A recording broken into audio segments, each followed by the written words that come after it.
الله حمد و ثنا چې دی دا فرشتو وي دا پیغمبرانو وي نو هر یو په مخصوص انداز سره خپل وي نو ځینې د کتابونو راغشتي لکه ابراهیم علیه السلام د الله حمد و ثنا وي نو داسې وي الحمد لله الذي اتخذني حديدا وأعطاني ملكا عظيما وجعلني أمة قانتا يؤتم بي وأنقذني من النار وجعلها علي بردا وسلاما. ابراهیم علیه السلام وی چې خدایا هغه ذات له چې د حمد و ثنا د چې ما لرې خلیل جوړ کړ زه خپل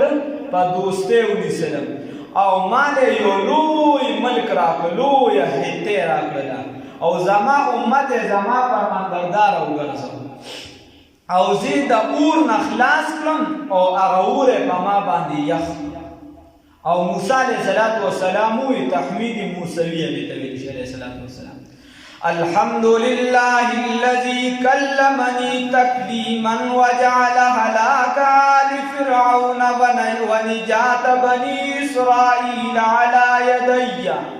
وجعل من أمتي قوما يهدون بالحق وبه يعدلون. ويدوي چې ثنا د هغه ذات لره چې ما سره خبرې وکړي بغیر د واسطې الله رب العزت ما سره خبرې وکړي بغیر د واسطې موسی علیه السلام د کلیم الله ویل شي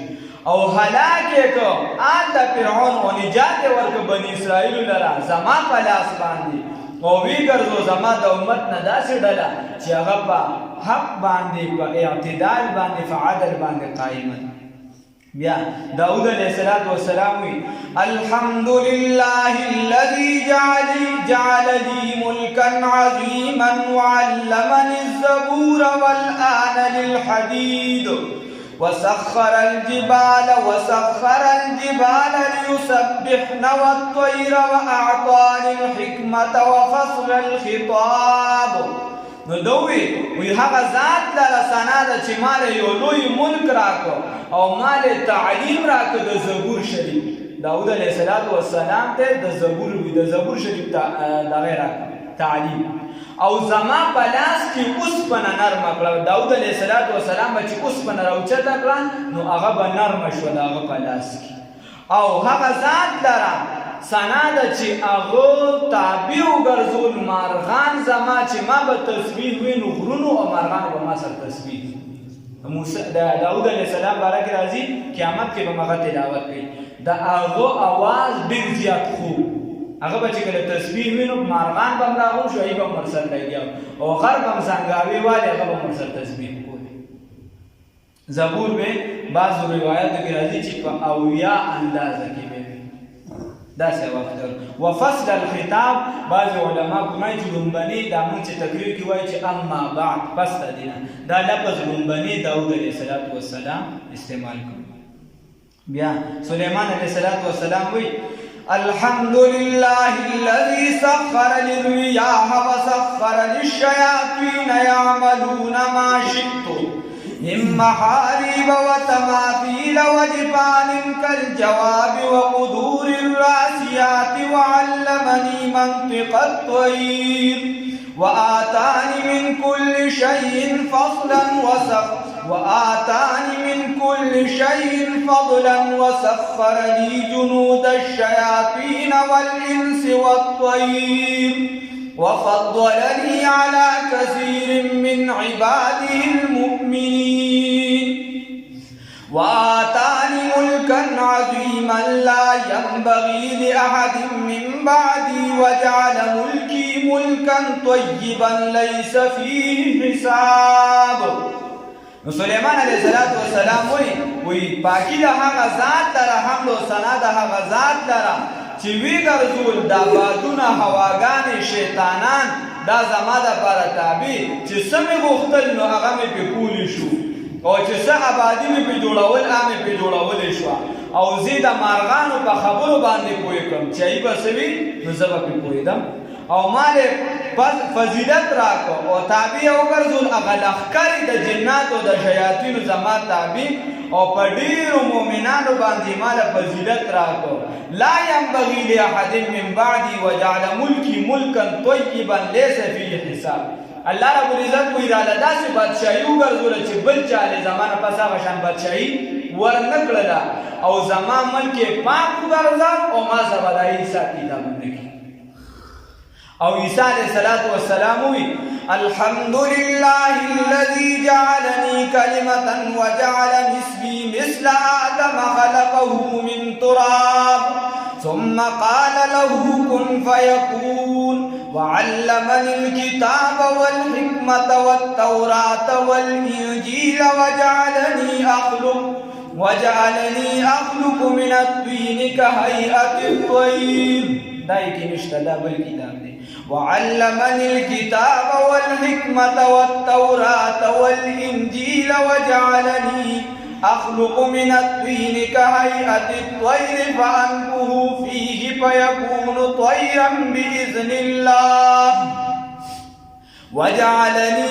وجعلني أبرئ الأكمه والأبرص وأحيي الموت بإذن الله ورفعني وطهرني وأعاذني وأمي من الشيطان الرجيم فلم يكن الشيطان علينا سبيل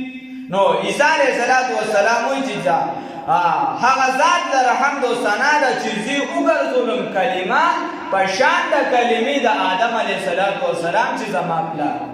یعنی زما پلار نو بې پلاره پیدا شوي او دکه شان آدم علیه السلام هم پلار نو او ما چې دې د کتاب علم راکو حکمت راکو په تورات انجیل باندې پوهه راکړله او وی ګرځول چې ما به پیدایش کول ما به جوړول د خټو نه مارغان هغه به چې سم جوړ شو هغه به والوتو ما به پای کې کوم وغه هغه به د خدای په حکم سره والوتو او زما په لاس کې الله رب العزت دا کېښودل چې ما به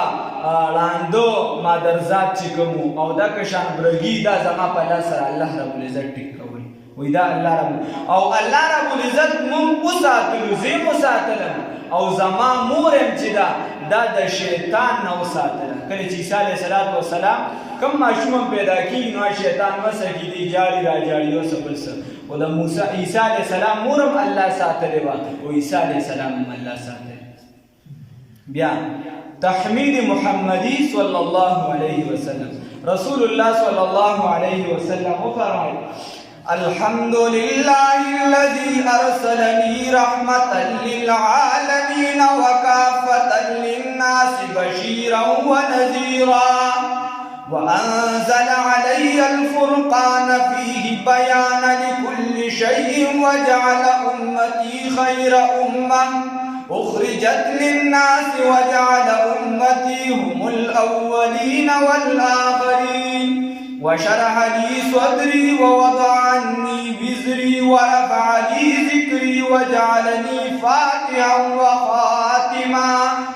نبی کریم صلی الله علیه وسلم فرمایي هغه ذات لره چې حمد او ثنا ده چې رحمت وګرځولم د ټول عالم لپاره صلی الله علیه وسلم او زه چې بشیر او نذیر وګرځولم د ټول عالم لپاره په ما داسې کتاب را نازل کړ چې اجدا کوونکو حق او باطل لره او په هغې کې بیان دی لکل شی د هر یو څیز یعنی یا اشارتن یا صراحتن چې د دین څومره خبرې په قرآن کې هغې ده دغه پکې راغلي یا اشارتن یا صراحتن او وګرځو امت زما خیر امت غوره امت اخرجت للناس چې دا وتلی دي د خلکو د خیر دپاره د خیر مسلمان بدای چې دنه به خلکو ته خیر رسي د خیر خبره به کوي د شر کارونه به نه کوي د شر خبره به نه کوي الله مو وسلم اول ګرځولې دي زما امت هم اولنی او هم اخیر ګرځولې وشرح لي صدري ووضع عني وزري ووقع لي ذكري ووجع الله رب العزت چې زما د سینه کولو کړی دا او زما د وجود روحاني ګرځولې او زما ذکر چې دی دا الله رب العزت اوچت کړی دی او ګرځولی دی ما لره فاتحه و خاتمه فاتح یې ګرځولی او آخري پیغمبر یې ګرځولی چې موږ وایو خاتم النبیین صلی الله علیه وسلم. نو بیا ابراهیم علیه السلام را پاسېد او هغه وی بهذا فضلکم محمد صلی الله علیه وسلم وی په دې وجه تا ته فضیلت درکړی شوی دی اے محمد رسول الله صلی الله علیه وسلم. د دې نه پس رسول الله صلی الله علیه وسلم د جماعت نه فارغ شو نو درې پیالې رسول الله صلی الله علیه وسلم ته پیش وی یوه چې وه هغه د اوبو وه او یوه چې د پیو وه او یوه د شراب وه. نو رسول الله صلی الله علیه وسلم د پیو پیاله خوښه کړه. جبرائیل امین ورته وی تا دین فطرت دا خوښ دین فطرت د خوښ کوم چې د طبیعت سره موافق وي. بالکل زمونږ دین د څه سره موافق دی؟ څنګه چې انسان پیدا شي په دې دین باندې په فطرت باندې دا فطرت ته انسان دی. او که چېرته تا شراب اختیار کړی نو ستا امت به ټول ګمراه شوي او که چېرته تا اوبه اختیار کړی نو امت به دې ټول غرق شوي. الله مې وساتي دواړه د اخري دواړه. او بیا رسول الله صلی الله علیه وسلم د هغې متعلق راځي چې د شهد یو پیاله هم ورته پیش کړې شوې وه او د هغې نه هم څه راغشتي. نو عرض دا دی چې دا او دا بیا چې دی بره په اسمانونو باندې دا شوي د هغې ذکر به انشاءالله الله رب العزت ته منظور وي. نو سبا به بیا د عروج سماوات د اسمانونو ذکر